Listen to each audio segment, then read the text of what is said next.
खम्बम तेलंगाना का चौथा सबसे बड़ा शहर और ग्रेनाइट उद्योग का गढ़ है। पूरे दक्षिण भारत में कंस्ट्रक्शन सेक्टर को सामान मुहैया कराने में इसकी अहम भूमिका है। दक्षिण तेलंगाना रीजन, खासकर खम्बम और नलगोंडा राज्य की अर्थव्यवस्था की बुनियाद माने जाते हैं।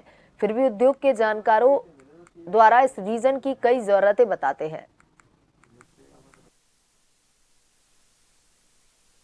दक्षिण तेलंगाना रीजन में खम्बम, नलगोंडा और कोठागुडेम आते हैं। राज्य के औद्योगिक विकास में इनका अहम योगदान है।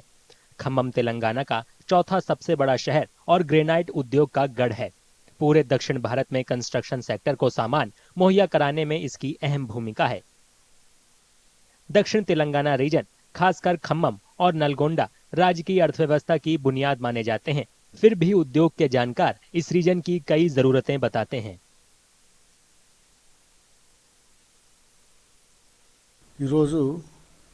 గత 7-8 సంవత్సరాల నుంచి గత ప్రభుత్వాలకి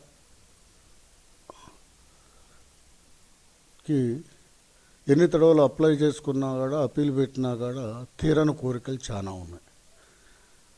మైన్స్కి లీజులు రాక 8 సంవత్సరాలైంది. లీజులు, కొత్త లీజులు శాంక్షన్ చేయక ఉన్న క్వారీల మీదనే ఫ్యాక్టరీలకు రా మెటీరియల్ తెచ్చుకొని कट చేయాలంటే చాలా ఇబ్బందులు పడుతూ।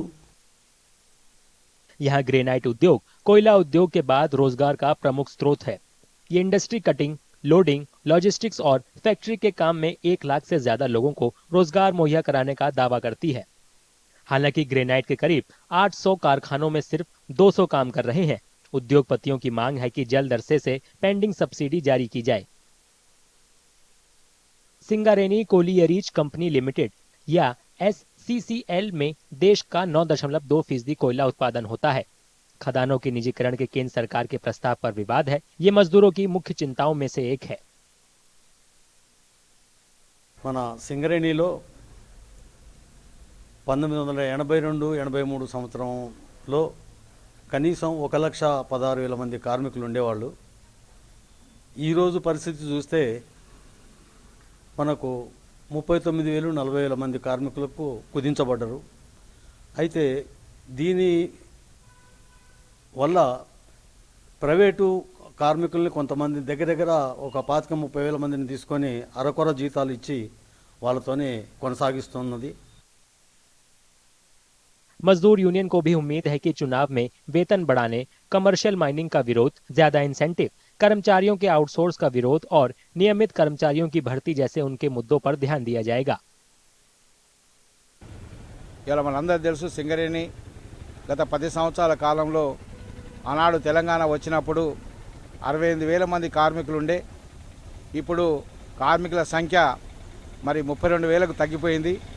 ఆ రోజు అండర్గ్రౌండ్ మైన్స్ 42 అండర్గ్రౌండ్ మైన్స్ ఉంటే ఇవాళ 20 అండర్గ్రౌండ్ మైన్స్కు రావడం అనేది జరుగుతూ ఉంది. రోజు రోజుకు కార్మికుల సంఖ్య తగ్గిపోతూ ఉంది. అండర్గ్రౌండ్ మైన్స్ మూసేయబడతా ఉన్నాయి. మరి ఉత్పత్తి మటుకు పెరుగుతూ ఉంది. इन मांगों को लेकर कोलियारी में अक्सर हड़ताल होती है। इससे देश के कई हिस्सों में थर्मल पावर प्लांट में कोयले की कमी होती है। कांग्रेस के उत्तम कुमार रेड्डी नलगोंडा लोकसभा सीट से मौजूदा सांसद हैं। खम्मा की नुमाइंदगी BRS के नामा नागेश्वर राव करते हैं। लोकसभा चुनाव 2024 का नोटिफिकेशन जल्द जारी होना है।